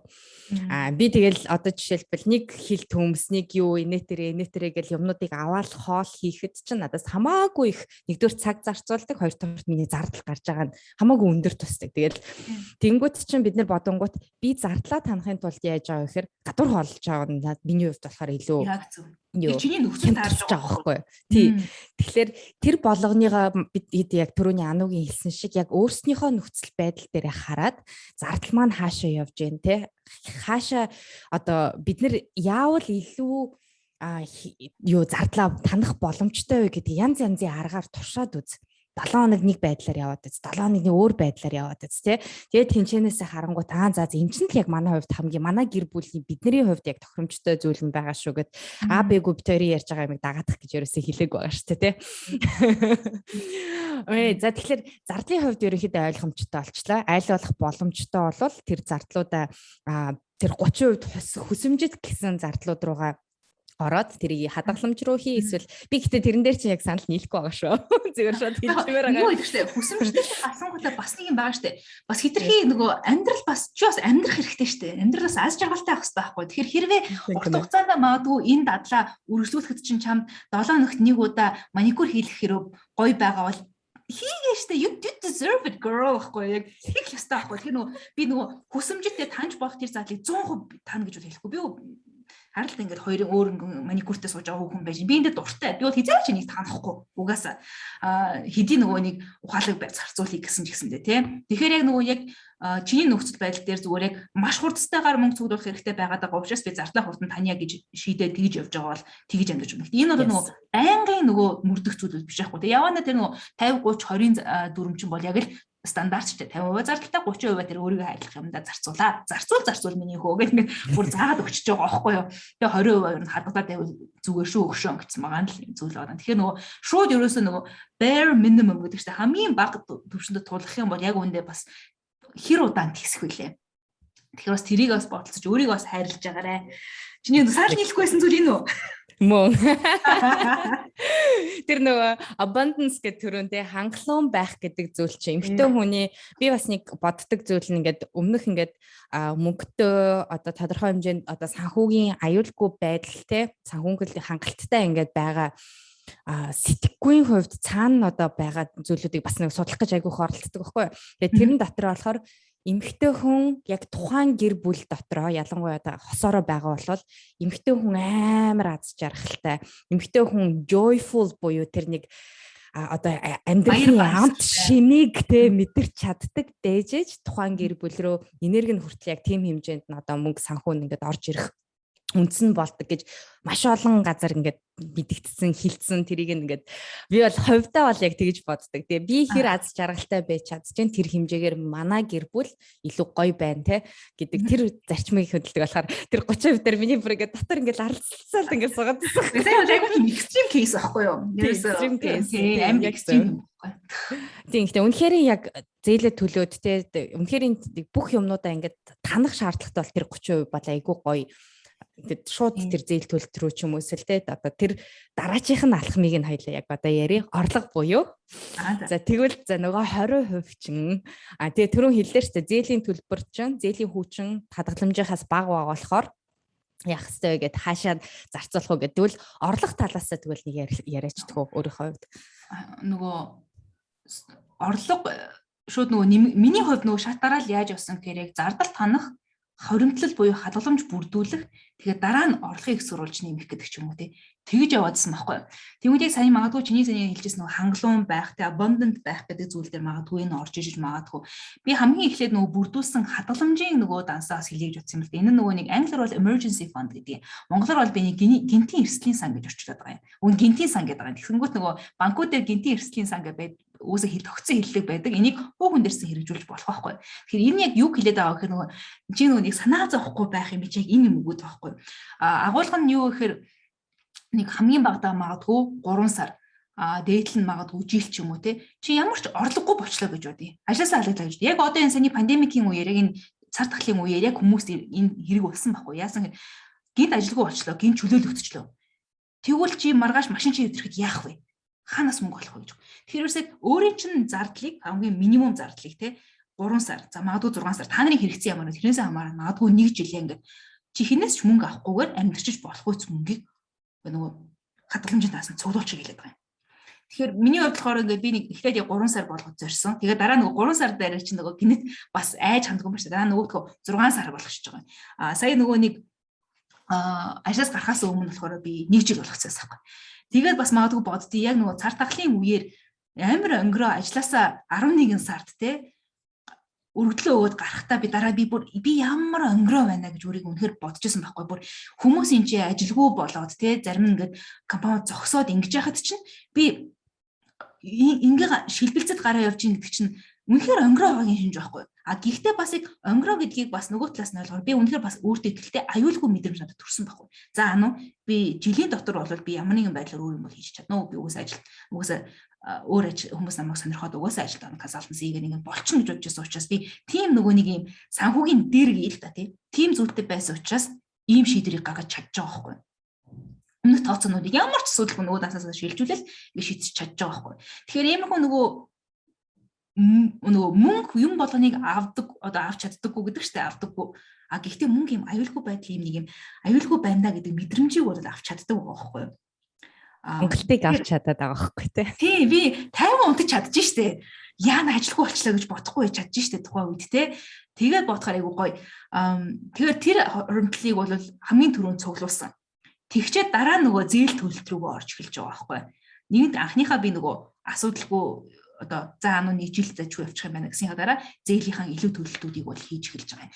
Тэгээд зээлийн илүү төлөлтийг илүү өндөр хийгээд эхлэгээд мэдээж шиг одоо нөгөө нэмэлт орлого олох боломж байх юм бол тэгээд үгүй би эхлээд энийг хийснийхаа дараа л орлого олж эхлэх гэж суухгүй ойлгомжтой ш нэг зэрэгцээд ингээд явна те. Тэгээ яг хөдөлмөрийн гэрээтэйгээр ажил эрхэлж ийсний дараа ажил хөдөлмөр эрхэлж явах үед бас давхарыг энэ YouTube сувг бас айгүйх тийм дэмжлэг болж исэн л доо яасан гэхээр ямар ч ютубер одоо Монголд ч бай гадаадд ч бай хинч YouTube-ыг анхныхаа их сурвалж болгож орлогыг их сурвалж болгож эхлэегүй. Явандаа л YouTube нь өөрөө айгүй дажгүй болоод ихсний дараа л өөрснөө full time YouTuber буюу тэрийг бүтэн цагаар хийдэг хүмүүс болж хувирсан болохоос ш. Тэгэхээр миний хувьд ч гэсэндээ түүх бас яг тийм л байсан л да. Анх зүгээр яг өстой хоббигоор видео хийж эхэлсэн. Яг өнгөрсөн жил чинь 10 жил гэж чинь 2010 оны намар эхэлсэн байгаа байхгүй. Миний хамгийн анхны видео их сургуульд байхдаа уудаад тэгээд нөгөө англиар влог хийж эхэлж байсан юм. Тэгээд нэг эсэг жил хийж ингэж явж байгаа. Тэгээд хайцсан. Ажилд орж мөрөө тэгээд хайцсан угаасаа орхисон. Тэгээд нөгөө яг бүртгэх юм бол ингээд 11 жил болж байгаа сувг юм. Гэхдээ яг идэвхтэй хийж эхэлсэн те. Тэгэхээр сүүлийн 3 жил 19 он. Үгүй 18 оны намраас эхлээд за чи одоо энийг яг төлөвлөгөөтэйгээр би одоо яг YouTube-ийг за яг бизнес болгоё. Би энийг яг орлогын нэмэлт их үүсвэр болгоё гэж яг зөөрөөд яг буцаагаад яг YouTube рүүгээ суугаас сэргээж эхэлж байгаа байхгүй. Тэгэхээр энд нэг төлөвлөгөөтэй хандсан юу гэхээр нөгөө YouTube руу нөгөө юм хөнгөн байдлаар нөгөө юм зүгээр нэмэлт юм чөлөөт цагаараа YouTube хийдэг хүмүүс энийг төвхтэй өмнө одоо надад жишээ нэг тохиолдсон юм зүгээр за YouTube видео хийдэ гэхээр л хийдэг. Тэгээ хийдэ гэхээр хийхээр нөгөө тогтмол ордог хаяа нэг видео ордог болчдөг. Тиймээс энийг хэрэг чи бизнес гэж харах юм бол юм чин төлөвлөгөөтэй байх хэрэгтэй. Юм чин тогтмол байх хэрэгтэй. Тэгэж үзэн за тэр 18 оны 8 сарч уу 7 сарч болов ихтэй. Одоо ингээд энэ цагаас эхлээд 7 хоног болгоны даваа гарагт шинэ видео орно. Чи үхээгүй л бол шинэ видео хийнэ. Тэгээд өгсөн баггүй юу? Үгүй л юм те. Үхээгүй л видео тий. Үхээгүй байгаа учраас чи бодлоо. Инхүү 18 оны 7 сараас хойш би нэг ч даваа гарыг алдааг байгаа шүү дээ. Oh my gosh. 10 жил. 18 оны даваа гар гэсэн. Тэгэхээр одоо 3 жил гараа явж ин гэсэн үг байхгүй юу? Тэгээ чи бод ажил хийж байгаа хажуугаар хийж байгаа шүү дээ давхар. Тэгээд заримдаа дундуур нөгөө 4-р өдөр дахиад нэг нэмэлт видео ордیں۔ Тэгэхээр тухайн 7 хоног дахиад 3 дахь видео орохоор би хагас өдөр оруулж үзсэн дими юм бэл. Би 7 хоногт 2-оос олон видео угаасаа оруулахгүй хаш зүс. Би өөрөө ч хийхгүй юм бэл. Тэгээд юм бэжараа би яг чаваг дараачийн юмруу ч орохоос өмнө 3 жилийн турш тэгээ доор хаяж 150 ширхэг видеоны санаа боловсруулж гаргаж ирээ тэрийг эдит хийгээд тэрийг 7 хоног болгон юм болгоно гэдэг чи асар том хөдөлмөр шүү. Oh my gosh би нэрнгээсээ ёо. Бишэрмээр юм аа. Ёо тэр алстай үнэхэрийн тууштай байдал. Вау. Тэгэхээр энэ яг контент бүтээлгийг зүгээр хүмүүс нэг хоббигоор хийдэг зүйл гэж бас бодоод идэг. Гэтэл энэ бас яг үнэхээр нөгөө яг жинхэнэ бизнес болгож явъя гэх юм бол яг болдог байхгүй. Тэгээ ингээд тогтмол нийтлээд ингээд эхлэнгүүт угаасаа Facebook YouTube-ийн алгоритм намаагаа ивент итгээд тэгээ бас яг хүмүүс ч миний видеог яг харуулж өгдөг болоо. Тэгээ subscribers нэмэгдээд нэмээ тэр нэг 4 төмс гэж нэг юм бас айгүй гоё намаагаа хөл дээрээс нас яг босгосон. Анхны нөгөө би буцаага тэр 18 онд ингэж хийж ирэх чинь нэг 1500 за нэг 2000 орчим 2000 гараа хүрээгүй team subscriberтай л байсан байхгүй. Тэгээд ингээд тогтмол хийгээд ингэж өргөжүүлж явж байгаа 4 төмс чинь 2019 онд явсан юм. Тийм баха. Тийм 19 онд явсан байхгүй. 19 оны 4 сараас эхлэв.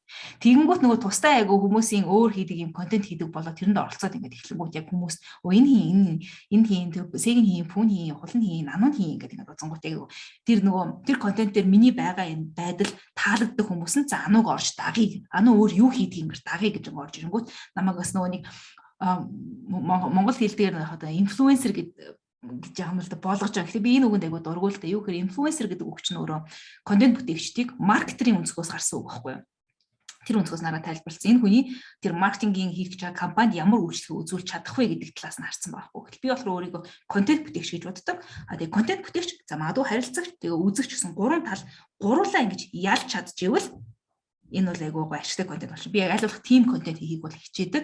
Угаасаа team биш байх юм бол team хөө саналуудаас татгалцдаг. Жохон хадуурхад тэгээд 3 жил одоо ингээд 7 хоног болохыг хийгээд ингээд эхлэнгүүт бас магадгүй юм аудиенстай болоод платформтой болоод хүмүүс намайг дагдаг болоод ингээд эхлэнгүүт яа харахгүй өөр харилцагч нар холбогдож эхэлсэн л дээ хамтран ажиллая юу яа гэдэг өөр маркетер. Тэгээд 18 он тий 19 оны ихэр мөхөр чинь хүмүүс чинь маркетер хүртэл сүүлийн 2-3 жилд айгүй өөр болж байгаа хгүй. Эхлээд болохоор зөвхөн манай бүтээгдэхүүн тухай ярьсан видео хий гэж зүтгэждэг.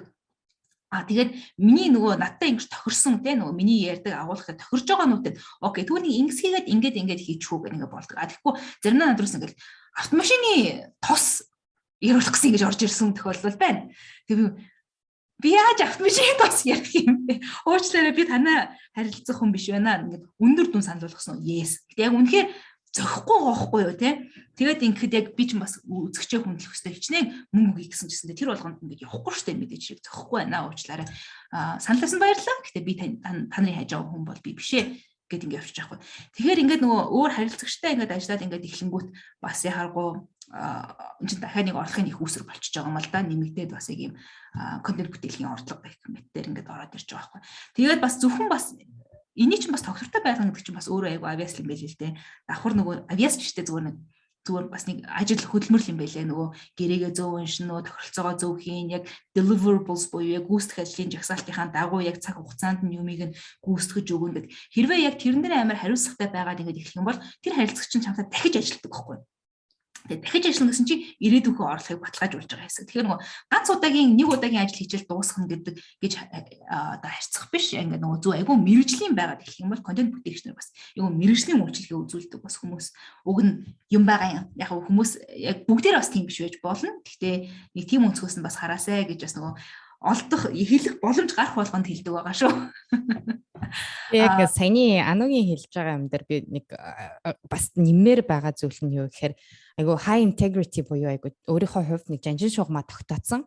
Тэгээд тэрийгэ заавал ингээд ямар ч харилцагч дээр тэрийг гаргаж ирдэг. Тийм болохоор ч гэсэндээ дагагч нар нь буюу үздэг хүмүүс нь ингээд айгу туртай байдаг те. Тэргээ тэгээд уламжлал нэмэгдээд нэрийн Ануг ингээд санал болгоод ингээд яваад идэг байгаа шүү гэж бас хэлмээр байна. Хэрвээ яг энэ онлайн контенттэй үйлдвэрлэлийн чиглэл рүү ингээд өөрснөө орж ирэй гэж бодвол инфлюенсер гэдэг үг гоё үг штэ. Нөлөөлөгч гэдэг үг. Гэхдээ ер нь бол манайхан л амар муухай ингээд жоохон ингээд одоо нэг амбицтай гэдэг шиг болгоцсон болохоос биш яг ингээд би өөрийнхөө хувьд мэдж байгаа зүйлээрээ нөгөө хүмүүстэй болохоор намайг хүлээж авч байгаа надад итгэж байгаа хүмүүстэй би тодорхой хэмжээнд нөлөөлөх надаа ингээд чадвар нь надад нөлөөлөх бас нөгөө нэг эрх мэдэл одоо юу нь байна л гэсэн үг шүү дээ тий.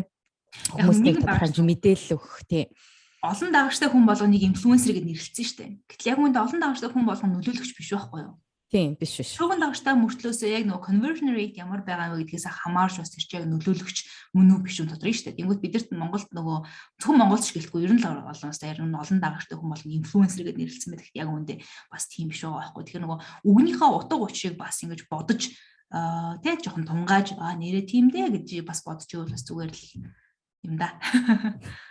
Тийм хоёлаа нэг жоохон ингээд философиогоо ороод гэх мэтчлээ ингээд айгүй гоё подкаст болж байна. Тэгээ та хэд маань хэрвээ подкаст маань таалагдж байгаа бол бас лайк, share тий Анугийн маань тийм subscribe Анугийн бахан одоо нөгөө доор видеонуудыг оруулчихна.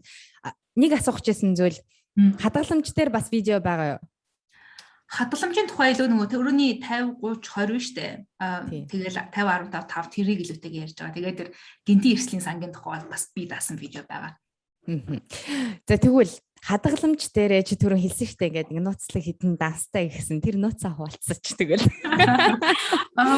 Юу байгаа юм? Би за энэ жоохон ус төрч сонсогдох байх та. Би нийгмийн даатгалын санд итгэдэггүй. Тийм болохоор би хувийн тэтгэврийн сантай байх хэрэгтэй гэж боддог. Гэхдээ одоо байгаа хувийн тэтгэврийн сангийн үйлчилгээнүүдийг би энэ сурталчилж байгаа юм биш. Би зүгээр өөрийн тэтгэвэр болгондоо гэж ботсон хадгаламжийн данстай. Одоо нөгөө ажил хийхээ болохоор тэр данснасаа мөнгө авч идэндээ гэж боддог нэг данс байгаа юм. Тэр бол одоо миний хамгийн урт хугацааны одоо хадгаламжийн данс гэсэн үг шүү дээ, тий. Тэгээд богино хугацаанд одоо ашигладаг яг одоо энэ видео влог бичих одоо энэ видеог подкастыг хийж явах үеийн байдлаар одоо жишээ нь би бүр ууртайгаар байрны урьдчилгаа зөвлөж байгаа. Тэгээд тэр бол одоо миний хоёр дахь одоо нэг priority байна. Нэг хүний зорилгод хамаарснаас байхгүй. Тэгмээ би бүх өдөө нөгөө хадгаламжуудаа бүгднийг нөгөө зорилгоор нь тус тусдан данс нээдэг байхгүй. Тэгэхгүй бүх хадгаламжгээд ганцхан данс руу хийчих биш тус тусна. Тэгээд аппликейшнс чинь гоё данс болгоны нэрлдэг болсон шүү дээ. Нэрлж бол. Тэгмээ нэрийг авч өгч байгаа байхгүй яг тэн дээр. Би бүр нөгөө байрны урьдчилгааны дансны чинь нэр мэж шин байр өгсөн байгаа шүү дээ. Тэгээ нөгөө өглөө болгон данс руугаа ингээд нөгөө орж харахтаа за энэ дээр юм байгаа, энэ дээр юм байгаа гэж нөгөө нэг эргэх холбоо чи энэ шүү дээ. Тэрийг яг хардаг. Одоо би энэ рүү хэдийг хийх хэрэгтэй байлээ. Би одоо энийг хэдийг хийхэд бол би юу хийх хэрэгтэй байлээ гэдгээ бас ингээд толгойдоо бодож байгаа нэг хэлбэр байхгүй юу. За энэ хоёр бол магадгүй хамгийн том хоёр одоо нөгөө өндөр үлдэгдэлтэй байх данс баг.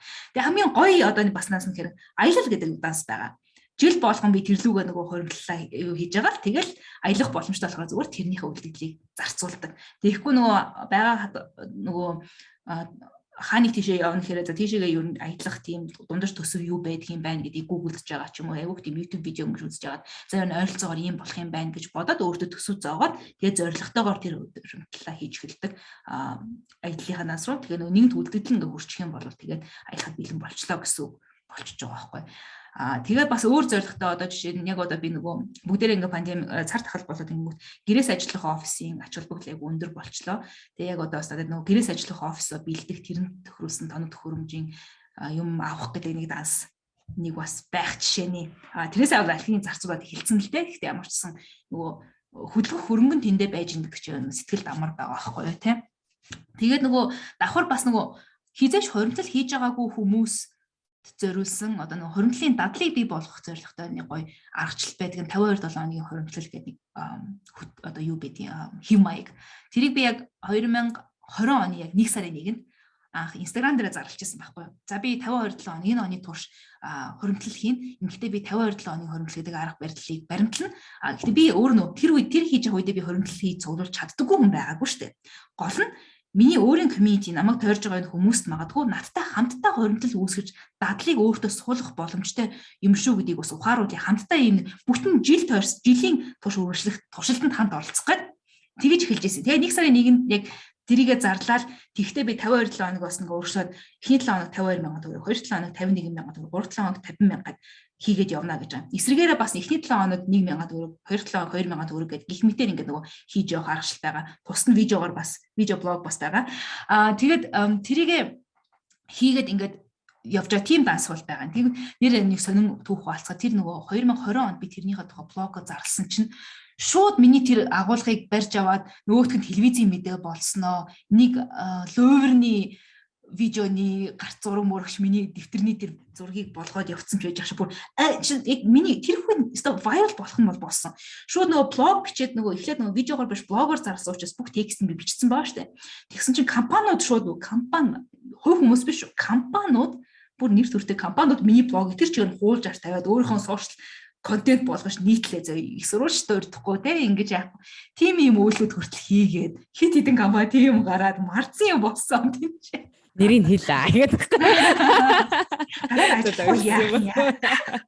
Хамтрыг юу яах вэ? Good, зүгээр. Нэг тоглоом байсан шүү жок. Тиймэрхүү юм болсон. Тэгэхээр яг иймэрхүү байдлаар өөртөө хэрэг хоригдл анхудаага үүсгэж үзэх гэж байгаа бол магадгүй ийм аргачлалыг бас хийгээд явж байгаа. Одоо би 2021 онд би бас энийг дахиад хийж байгаа. Гэтэ энэ удаад 1 2 3 гээд өсөх дараалал нь явж байгаа. Тим нэг данс байна. За өөр чинь nice. Би бүр яг энэ дээр чамаг ингээд дараачийн юм хэлэхээс өмнө болохоор мөг зорилгон дуртай. Яг үнэ би бүр яг тэрийг бүр ингээд айгүй гоё. Тэгээд хамгийн гол нь зоригтой Анугийн ингээд саяны ярианаас ингээд анзаараас гэж хүсэж байгаа зүйл нь юу вэ гэхээр очсон байгаа тэр би болцсон байгаа зүйлийгаа төсөөлж чадж байгаа байдал ч айгүй гоё байхгүй тий. Би байртай болно тий. Би одоо байрныхаа юм би өөрийнхөө хувьд амар гоё юуны гэрээсээ ажилтдаг офисынхаа тэр аяллахаа юмнуудыг төсөөлөх чадвар байна гэдэг чи одоо нэг тэр нэг secret шиг хоёлаа юм ингээ зарим нэгэн талаас ингээл оруулж ирж байгаа боловч яг үнэхэрийн бодтойгоор хэрэгждэг гарч ирдэг арга чинь бол яг үнэн тэр зорилгоо тодорхойлохтой бүр бэлдсэн байдлаар нь тэр юмыгаа төсөөлөд тэрнийхээ хувьд ингээд цаашаа хадгаламжаа нэмэх боломжууд байгаа шүү. Тэ. Right. За дараачих нь. Нэг юм байна. Ном хэвлүүлэх гэдэг данс байна. Би ном бичиж байгаа. Хувийн санхүүгийн удирдлагын тухай агшил нэрэ. Тэгээ тэрийг нөгөө хэвлүүлэхдээ би publishing house-аар Монголд угаасаа нөгөө publishing house-аар дамждаг нэг тийм соёл байхгүй илүүтэй self publish буюу өөрсдөө хэвлүүлдэг учраас өөрийнхөө одоо зардлаар хэвлүүлнэ. Тэгэхээр энэ яриас халагдж байгаа бол дараа нь миний ном хэвлэхээр аваарай. Тэгээд team нэг данс байна. Тэрний хэвлэлийн зардал. Тэгээд энэ магадгүй аягүй сонирхолтой санагдаж магадгүй. Хувь хүний орлогын албан татврын данс гэсэн байна. Энэ юу вэ гэхээр одоо нөгөө би баримт гэдэг нөгөө платформ чи 2019 онд нэвтэрсэн шүү дээ. 20 онд үлээ. 19 он. 20 онд. За 20 онд гэдэг юм. Тэгээд 20 онд нэвтэрснээс хойш одоо нөгөө бүх нөгөө зардлуудыг нөгөө баримтаар баталгаажуулах шаардлагатай болцсон байгаа юм. Тэнгүүд одоо жишээ над чиг хүн одоо жишээ би бол зүгээр нэг төрлийн одоо үйл ажиллагаа эрхэлж орлого олдог хүн байхгүй. За нэгнийх нь хөдөлмөрийн цалин хөөс түнтэй адилдах орлого гэдэг орлого байна. Тэр бол мэдээж хөдөлмөрийн гэрээгээр ажил хийж байгаа орлогыг бол хэлж байгаа. Энэ нэг асуудал биш. Үйл ажиллагааны орлого гэж юу хэлдэг вэ гэхээр нөгөө би цалин хөөсөөс бусад байдлаар одоо орлого олж байгаа хгүй. Жишээ нь ялангуяа одоо харилцагчтай хамтраад нөгөө контент бүтээх ч юм уу те ямар нэгэн байдлаар үйлчлэгээ үзүүлж өгсөн тийм орлого олж байгаа. Тэнгүүт нөгөө чамд төлбөр төлж байгаа компани чинь одоо харилцагч тал чинь өөрсдөө чамд одоо маркетингийн зардал ч юм уу те ямар зардал гэж тэрийг үздэг юм байгаа. Тэрийг ингэж гаргаж штэ зардлаа гаргаж байгаа. Тэнгүүтээ тайлан дээр тэр зардлаа нотлох хэрэгтэй болоо да. Тэнгүүт надаас баримт авах гэдэг байгаа байхгүй юу? Би тэрнээ зардлыг баталгааж yes тийм ээ энэ хүн надад эдэн төгрөг өгцөө май буцаага төлбөрийн баримт нь энэ байна гэх. Тэгэхээр үйл ажиллагаа явуулж байгаа орлогоо нөгөө хувь хүн баримт гаргаж өгч болдог байхгүй юу? Тиймэрхүү байдлаар 2020 оны 1 сарын 1-ээс эхлээд яг тийм баримт гаргах боломжтой шаардлагатай болсон. Тэгээ би уусаа тэрүүгээр баримтаа гаргаж өгөөд ингэ яваад байна. Тиймүүд хувь хүн өөрөө үйл ажиллагаа хийснийхээ орлогыг ингээд хүлээн зөвшөөрөөд тий одоо чи татварт яг тийм ээ би ийм орлого олсон хүлээн зөвшөөрөөд ингээд эхлэнгүүт нэг гоё болоод нэг хэцүү хоёр талтай юм байгаад байгаа нь нөгөө компани чиний чамд өгж байгаа мөнгнөөсөө хувь хүний орлогын татвар суутгадаггүй тэр дүнгээр тэр чигээр өгчдөг байхгүй. Татвараа төлөх үүрэг нь нөгөө орлого олж байгаа тал дээр хүлээгддэг. Тэгэхээр би өөрийнхөө мэдлэр 10%-ийн татварыг бол төлнө гэсэн үг. Ингэхдээ хувь хүн болохоор жилдээ нэг удаа татвараа төлдөг. Он гаргаад одоо чинь би сая 2021 онд би 2020 оныхоо орлогын татварыг төлсөн гэсэн. Энэ тухайд бас видео байгаа шүү. За ямар орлого гэж байгаа. Тэгэнгүүт би жилийн турш нөгөө ингээ орлого олоод яваад байна штэ. Тэгэнгүүт нөгөө он гаргаад би 2 сарын 11-ээс өмнө тайлангаа гаргаад орлогын тайлангаа гаргаад тэгээд тэрнийхээ дагуу татвараа төлөх ёстой. Тиймүүд он гаргаад би нэг дор төлөх гингүүд би хэрвээ нэг дор нөгөө өнгөрсөн жилийн турш олсон орлогын татварыг төлөх гэдэг шүү дээ. Тэрнийг 10% үзэх хэмжээний би мөнгөтэй байх хэрэгтэй байгаад шүү дээ. Тэгэхээр угаасаа л би он гаргаад татвараа төлөх нь ойлгомжтой юм чинь баримт гаргаж өгсөн орлогынхон 10% би автоматар энэ данс руу хадгалдаг байхгүй. Угаасаа миний мөнгө энэ бол биш. Автоматар энэ данс руу орох хэрэгтэй. Би угаасаа энэ дансаас татвараа төлнө гэж бодож байгаа учраас. Тэгэхээр жилийн турш боломжтой тий. Тинчнээс. Гэтэ хүү бол авч болно шүү дээ. Жилийн турш тэндээ хөдөлж байгаа л тий. Угаасаа 2 сарын 15-наас өмнө төлнө гэж байгаа юм чинь тэрийг хугацаатай хадгаламж болох чинь. Тэгээд тэрэн дээрээ хүү нэмэгдээд бодоод явж гин хадгаламж юм чинь. Тэгээд угаасаа анханасаа яванда миний одоо нэг талаасаа миний мөнгө биш гэж ингээд бодсож байгаа учраас нөгөө он гаргаад нөгөө хүмүүс яг энийг мэдэхгүй байсан хүмүүс гинэт татрын өрөнд ордог байхгүй. Тэгэхээр нэг л угаасаа төлөх нь ойлгомжтой юм чинь ингээл 10% ингээд хадгалаад яваад ангууд одоо чинь он гаргаад би гинтийн яна гэхгүй байхгүй. Энд тэгэхээр нөгөө татвар төлдөг хүмүүсийн бас хэрэгжүүлж болох бас нэг смарт ухаалаг санаа бол ийм байна. Nice. За ингээд данснууд дуслаа. За ингээд данснууд нь дуусч. Хадгаламжийн данснууд дуслаа. За одоо тэгвэл өөр данснууд байна уу? Cryptocurrency гэж ярьжсэн шүү дээ. Тийм нөгөө харилцах данснууд, тэгэл нэг cryptocurrency-ийн данс, тэгэл одоо нөгөө lending wallet, super app wallet-ийн данс, юу вэ? Monpay-ийн данс байж гин. Money биш үү? Автобусны карт тэрийг хүртэл би энэ дээр дансаар бүртгэгдсэн нөгөө money-г үлдэгдэл юу байгаа вэ гэдэг яндаг. Тэгээ тээврийн хэрэгслэр ашиглахыг одоо тэр дансаас хасаад бүртгэдэг гэх юм уу те. Тэгээд тэгэл бусад өөр валютын данс те зүгээр харилцах данс, долларын данс, юм данс гэл тэгэж нэмэгдээл болчихж байна дөө. Окей. Ойлоо тэгвэл яг үлдсэн юмнуудыг нэг ингээд амар coverлаад яриад авах болоо. Тийм яг одоо яг нөгөө нэг мэрэгшсэн бас төвшөнд аль нь биш бах те. Аль нь биш юм чинь. Тэр гоё яг cryptocurrency-гийн чиглэлээр гоё ярихаар өөр хүнийг гэж яадаг ойрнаа энэ талаар сонирхож байгаа хүмүүстэй. Тийм контент оролцъё гэж бодож байгаа. Бас тийм хүмүүс олдсон. Өөрөө нөгөөдөө өсөд өөрийнхөө сувг дээр ч өсөл бас нэг гоё юм өөр сувг дээр би нөгөө зочин хөтлөгч байдлаар оролцох тийм боломж бас гарч ирж илээ. Тэгээд cryptocurrency чиглэлээр ярилцсан гэж бодож байгаа нэрээ. Манай найз бас одоо танил гэх юм уу да найз гэхэд ч одоо хэцүү юм да тий. Одоо танилуд л гэх юм да тий. Болохоор яг энэ чиглэлээр бас cryptocurrency-г сонирхоод байдаг. Би цаатаа ч юм бас тийж урина гэж бодож байгаа. Миний хувьд айгүй тийм жоохон феминист гэж нааг үзэж магадгүй. Окогоос өөр эрэгтэй хүнийг ерөөсөө урьж байгаагүй. Подкастера ийм амар гоё мундаг зөндөө ингээд энэ талаар чиглэлээр хийж байгаа бүсгүүчүүд байгаа болохоор тэрэн дээрээ бүсгүүчтэйгээ илүү их төлхөө оруулъя гэж боддог тийм дүрм баримталдаг байгаа. Тэгээд яг миний зүгээс юу вэ гэхээр хэрэг зээ таад маань бас нэмэлт орлоготой байхыг хүсэж байгаа бол манай Momid гэдэг платформ байгаа. Тэгээд Momid платформ болохоор ч өөрөө нэг талдаа хамгийн сүүлийн үед одоо хэрэгцээтэй байгаа одоо виртуал туслахын одоо агентлаг гэж нэрлэж байгаа. Буюу цахим орчинд хаана дэлхийн хаач хүнд ч ингээд яг тодорхой хэмжээний яг контент үйлдвэрлэх ч юм уу эсвэл одоо зөвхөн онлайн хурал зохион байгуулах гэх мэтчлэн маш олон тийм нэг талдаа сургалтуудын гэртээ сууж байгаа ээж нарт өгдөг. Тэгээд ер нь яг гэртээ сууж байгаа ээж нарт илүү зориулагдсан платформ байгаа. Нөгөө талдаа болохоор яг ажилтаа холбож өгдөг ажлыг нь олж өгөөд тэгээд тэднэрийнхээ ингээд баг болгож ажилуулдаг тийм платформ байгаа шүү. Тэгэхээр таад маань сонирхож байгаа бол бас Momi дээр дамжуулаад ингээд цалинтай орлоготой байх боломжтой. Би чамаа ингээд гинт ингээд өөр ингээд энэ орлого нэмэлт орлогууд гэж бодсон чинь бас нэг тийм зүйл хийж байгаа шүү. Тэ нөгөө хаслуудынхаа нэг нь яг зөв. Энэ ч зөв одоо шинэ хүмүүс заавал нөгөө нэг ямар нэгэн ажлыг үүсгүүлэхэд бол заавал хөдөлмөрийн гэрээгээр авах шаардлага байхгүй байхгүй. Яг ингээд ийм магадгүй зарим хүмүүсийг хөдөлмөрийн гэрээ байгуулж авч чадахчгүй нөгөө цалингийн хэр чин магадгүй тэр хүмүүс 7 хоногт 2 цагийн ажил шаардлагатай бол тэ Momid шиг иймэрхүү платформуд дээрээс яг өөрт энэ ажлыг үүсгэж чадах нэг талаас яг бараг мэрэгшиж байгаа хүмүүсээр авсан хамаагүй дээр чаддаг хүмүүсээр нь хэрэгцсэн дээр шүү дээ тэ. Тэгэхээр тиймэрхүү зүйлийг бас авах нь яхахгүй зөв. Би бараг танаас нэг virtual assistant PA авах хэрэгтэй болж байгаа. Тийм аваарэ PA байгаа шүү. PA-ийн сургалтад яг Momid-ээс ч Okko-гийн ч тэр Okko-гийнх ч шүү. Миний яг PA гарч ирсэн те. Тэгээд яг тэр үйлчлэгээнүүдийг үзүүлээд явж байгаа нэг тийм гоё бас төсөл байгаа шүү. Тэгээд тэр талаар бас доотлынхаа одоо Анугийн айгүй олон видеонуудын доотд нэг жижиг Momid-ийг гэд гарч ирэх байгаа шүү те. За хоёлаа ингээд эцслээд ингээд нэг яри гэж бодхонгоо тойлоо ингээд ер нь wrap up хийтэй. Эцслээд яри гэж бодож байвал чиний хувьд яг манай бүсгүүчүүдтэй тий хамгийн ингээд анхаараасаа гэж боддог зүйл чи яг юу вэ? Тэр өнцгөөс хуваалцгаа.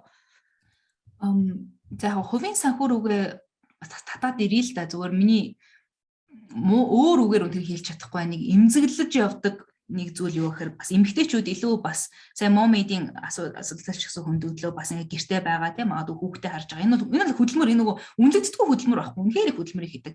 Тэрэн дээрээ нэмээд бас мөнгөн орлого олох гэж бас зорж байгаа юм хүмүүс юм бол үнэхээр одоо хичээл зүтгэлийг биширмээр гайхалтай байгаа байхгүй. Тэнгүүт ийм эмэгтэйчүүдийн нөгөө нэг одоо энэ хүслийг айгуу тэгж буруугаар ашигладаг үйлдэлүүд бол байгаад идэхт миний айгуу сэтгэл бас өвддөг. Тэгээд бас ингэж хэлж болох юм уугүй яг юм нөгөө MLM битгий ороорой. Multi level marketing agency-нууд бол яг иймэрхүү ийм сэтгэл зүрэхтэй байгаа эмэгтэйчүүдийн хөдөлмөрийг зүгээр ингээд шулж идэг ийм үйлдэлүүд бол байгаад байгаа. Энэ өөрөө бас нэг пирамид хэлбэртэй нэгтлийн ловер гэж хэлж болно. Зарим талаасаа нэг бас шууд ловер гэлчих юм бол намайг шууд шүүхтэд эхлэх байх шүү нөгөө чиг бол. Тэгэхээр бас яг ийм MLM-муудыг бол тэр чигээрээ бас ийм эндээс нөгөө гинтийн нөгөө нэг англиар нэг гоё үг байдаг штэ. If it sounds too good to be true, it probably is. Өөрөөр хэлбэл үнэн байж болмооргүй гайхалтай сонсогдчихвол үнэн биш ээ л гэсэн үг. Тэгэхээр яг иймэрхүү нөгөө итгэл үнэмшлийг чинь татах гэсэн иймэрхүү орлогоудаас бас өөрийгөө хамгаалж байгаа. Ямар нэг юм хувийн санхүү чиглэсэн огцон мөнгөтэй болгоно, гинт мөнгө олно гэсэн ийм орлогууд, ийм зүйлсүүдийг шууд хүлээж авахгүйгээр наантай цаантай хандаж авах гээхийн ухаанаар хандах тийм аргачлал одоо тийм дадлыг бас хүмүүс маань өөрсдөө төвлөрүүлээсэ гэж бол уриалмаар байна. Миний сэтгэл хамгийн ойрхон байдаг нэг зүйл нь энэ л байна да. Одоо бол яриаггүй байгаа зүйлсүүдээс хэлээ. Окей, баярлалаа. Гэхдээ нэмэж хэлэхэд одоо энэ дээр нэмээд хэлчих юм бол MLM буюу одоо энэ пирамид загвартай бизнесүүд бол зөндөө байгаа. Тэгээ тэрэн дотроо болохоор үнэхэрийн хөдөлмөрөө гаргаад хөдөлмөрөө зарцуулаад тэгээд тэрнийхээ дагуу ингээд ашиг шимээ хүртдэг тийм бас одоо эн чинь бас нэг одоо тодорхой хэмжээний компани бүтцийн нэг хэлбэр штэ. Гэхдээ яг түрүүний Анугийн хэлж байгаа шиг хитрхи одоо ингээд бүр ингээд итгэл үнэмшмээргүй гайхалтай сонирхолтой тийм содоо ингээд богино хугацаанд ямар ч хөдөлмөр зарцуулахгүйгээр ямар ч ингээл тий өөрөө ингээд тэрэнд нь мэдлэг олоод ч юм уу эсвэл тэрэндээ ингэж мэрх одоо түрүүний зөндөө хэлээд байгаа мэрхшээд ч юм уу те тэгэж мөнгө олохооргүй бол одоо тэхээргүй болвол тэр бол ихэнх тохиолдолд тийм жоохон ловрын чанартай зүйлүүд байдаг шүү. Тэгээд миний одоо мэдж байгаагаар зөндөө олон хүмүүс зүгээр одоо наад захын те одоо ямар одоо ловрын одоо төвшин чи айгүй ингээд бүр улам ингээд нарийнсан. Тэгээд Монголоос одоо Google Translator хүртэл ингээд би юуны Сауди Арабын ингээд тий ханхуугийн ийм юм байна. Нигерийн принцийн нэг амар явдаг шүү дээ. Гэхдээ Нигер чинь бүр амар сайжраад заяа. Англид одоо би ингээд ийм юм болчиход байна. Ийм асуудал үүсээд байна. Эхний ээлжин 100,000 төгрөг ингээд шилжүүлээ итгэжээ те. Тэгэх юм бол би ингээд дансаараа шилжүүлэх чинь бла бла бла гэд маш олон тийм мэдээллүүд гадуур явдаг. Тэгээд тэр нь мэрэгчсээд бүр монгол хэл дээр хүртэл ингээд гараад ирсэн тийм ловрууд байгаа шүү. Тэгэхээр ямар сайн болцсон те.